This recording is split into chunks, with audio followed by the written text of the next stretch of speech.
Shalom Ibu Bapak Saudara semuanya, menjumpai Anda kembali dalam program Bible Everyday. Belajar Alkitab dari kitab Kejadian sampai Wahyu, dari pasal yang ke-1 dan pasal berikutnya. Hari ini kita sampai pada Kejadian pasal yang ke-10. Judul perikopnya adalah daftar bangsa-bangsa keturunan Sem, Ham, dan Yafet.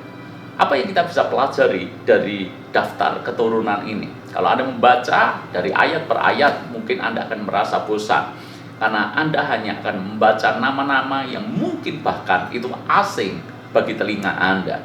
Tapi apa yang kita dapatkan, pesan firman Tuhan dari Kejadian pasal yang ke-10 ini. Saya mengajak Anda membaca di dalam ayat yang terakhir atau di dalam ayat yang ke-32. Menurut saya, inilah pesan yang kita bisa dapatkan dari Kejadian pasal yang ke-10 ini. Itulah segala kaum anak-anak Nuh menurut keturunan mereka, menurut bangsa mereka, dan dari mereka itulah berpencar bangsa-bangsa di bumi setelah air bah itu. Jadi kita mengerti dari Nuh lah lahir bangsa-bangsa. Nuh dibuat menjadi bangsa yang besar. Bahkan tidak hanya satu bangsa, lahirlah bangsa-bangsa yang memenuhi bumi. Luar biasa sekali. Kita belajar arti sebuah kesetiaan yang Nuh lakukan kepada Tuhan. Dan kesetiaan itu terbukti menjadi berkat bagi Nuh. Karena dari Nuh lahir keturunan yang sangat besar, yang sangat banyak.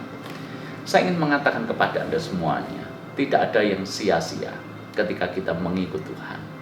Firman Tuhan menjanjikan kepada kita akan dibuat Allah berkembang, memenuhi bumi, berkuasa di bumi, menaklukkan bumi. Janji itu masih berlaku dan digenapi dalam kehidupan Nuh. Ketika dia setia kepada Tuhan, maka janji itu digenapi. Nuh dibuat menjadi bangsa yang besar. Bahkan kalau kita belajar tentang sejarah, anak Nuh yang namanya Sem itu kemudian melahirkan bapak-bapak Israel yang kita kenal. Lahirlah Abraham, lahirlah Ishak, dan lahirlah Yakub. Dari mereka kemudian kita melihat garis keturunan raja-raja Israel, sampai kemudian raja di atas segala raja, Tuhan Yesus Kristus dilahirkan. Dengan kata lain, saya ingin mengatakan kepada Anda semuanya, ketika kita sungguh-sungguh dengan Tuhan, belajar seperti ini, maka kita akan mengerti ada waktunya Tuhan akan menumbuh kembangkan apa yang telah kita lakukan. Mungkin Nuh tidak pernah menyangka bahwa dia dibuat keturunannya menjadi sedemikian banyak. Ketika Nuh dengan taat membuat bahtera, ketika Nuh dengan taat berada di bahtera selama lebih dari setahun, mungkin Nuh tidak pernah menyangka bahwa Tuhan begitu setia dengan janjinya, sehingga Nuh diberkati dengan bangsa-bangsa. Kesetiaan kita, ketaatan kita tidak akan pernah sia-sia. Pasti satu kali kelak kita akan memetik hasilnya. Tuhan memberkati.